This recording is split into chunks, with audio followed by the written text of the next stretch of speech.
false memory is something we've all experienced at least once in our life. Let me give you an example of this. Say a person comes home from work every day and places his keys in the exact same spot, right next to his sunglasses. He comes home and remembers putting his keys right there, but the next morning, he looks in that exact same spot and cannot find them. He searches everywhere near that area and he still cannot find them. Then he goes to his car and he sees the key sitting right on the console. We've all experienced this at least once in our life, and that is false recollection. However, Alzheimer's patients experience this far more often and it is far more severe. For my stimulus source, I used the 2024 Alzheimer's Association. And from this, I found out how truly widespread Alzheimer's disease is. With the ages 65 through 74, 1.83 million people have it. And ages 75 through 84, 2.67. And 85 years and older, 2.42 million people have it. And this is just in America. So showing how popular the disease is shows for a need for a change in finding suppressions for the false memories that occur within the disease. Here's what happens in Alzheimer's disease. The patients have somatic memory impairments. These cause the false memories to happen within the brain. Up to 90% of patients have these false memories. So although it's not every single person, it is fairly the majority. They have fake scenarios. It could be as little as to the keys being lost to serious scenarios that lead the patients to act out and not be able to control their anger and have episodes.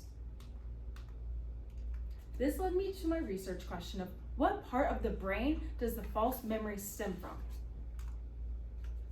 I looked at two possible places, either the hippocampus or the frontal lobe.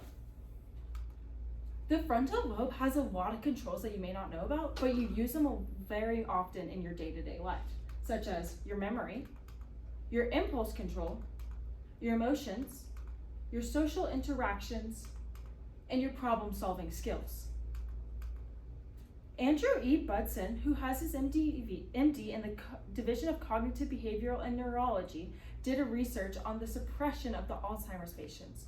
With this, he found that the Alzheimer's patients were actually trying to suppress the false recollections from occurring, but they could not do so because the frontal lobe was impaired from the disease. The second thing I looked at was what happens within the hippocampus region of the brain. Paul E. Gilliatt, he said that the brain is impaired and one part of the impairment is the hippocampus region of the brain.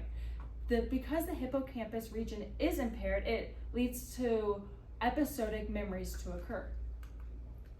The second thing I looked at were the critical lures being impaired. The critical lures are also located in the hippocampus region of the brain. Anne-Marie Gilliatt did an experiment, and she had a lot of Alzheimer's patients sit down and look at words on a screen. From this, she asked them to make connections to the words on the screen to words they already knew in their brain. She found that the reason they could not make those certain connections was because the critical lures inside the brain were impaired and they could, from the disease, so they could not make these connections between the two, which led to the false memories happening. Although the frontal lobe does prevent the suppression of false recollections, the hippocampus is actually the region where the false memories start from.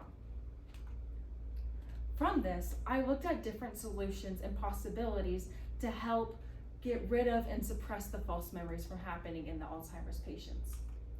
One possibility is a meta-memory course. This is a 10-week extensive course where the Alzheimer's patients are sent away and they get to work with doctors and professionals that work with Alzheimer's disease. With this, they work with puzzles and words on the screen like Anne-Marie Gilliatt, and all to suppress the false memories. The second thing I looked at were simple suppressors, kind of like home remedies for Alzheimer's patients. These are simple things that they could do at the comfort of their home or in the town that they live in. This includes such as getting regular hearing checks, getting regular eye tests, regular medicine reviews, not making any unnecessary changes in their home, and introducing the Alzheimer's patients to stimulating acts or more social activities. From this, I found that simple suppressors are the best solution. This is because it allows the patients to go out and enjoy their day-to-day life and live normally without being sent away to a camp, all while reducing the false memories. Because of this, because of the simple suppressors, the caretakers could help out and do this, and it's not as cost effective as well. There are certain ways we can imply this in our day-to-day life, such as we could spread awareness about this. If we let the family members that take care of an Alzheimer's patient or the caretakers know about simple suppressors as an option to get rid of the false recollections, they could start applying it into their day-to-day life.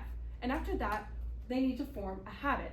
Once they create a habit and do it over and over again, the false memories will stop being as harsh and start to go away. However, they're not going to be fully effective. The false memories are still going to occur. It's just not going to be as severe as what the patient originally experienced. The second thing is it is very time consuming. Whether a patient is going off, the patient's caretaker is working multiple jobs, or the parents taking care of the patient are working full time, going out of the way to take them to hearing checks and eye tests can take a lot of their day, and it can be very time consuming. From this, I found that the best resources to use, the only way that the false memories were occurring was through the hippocampus region of the brain. And the best way to get rid of the false memories were simple suppressors. Thank you. Okay, good. I have a couple of questions for you. First of all, what evidence did you gather that you didn't include? Why did you choose not to include it? Well, I found some evidence about how age could also be a factor in the false memories from occurring. I decided not to include it because I did not have enough sources where it was fully credible, and as much as I had that it would stem from certain regions of the brain. So I did not include it, but I did, and there was a lot of articles that actually contradicted the fact that age was just starting the false memories. What additional questions emerged from your research? Why are these questions important? I had a couple of questions about how we could fully eliminate the false recollection from happening, because the meta-memory cores and the simple suppressors, neither were 100% effective. So I was wondering what kind of ways, what things could we do that could fully eliminate the false recollection?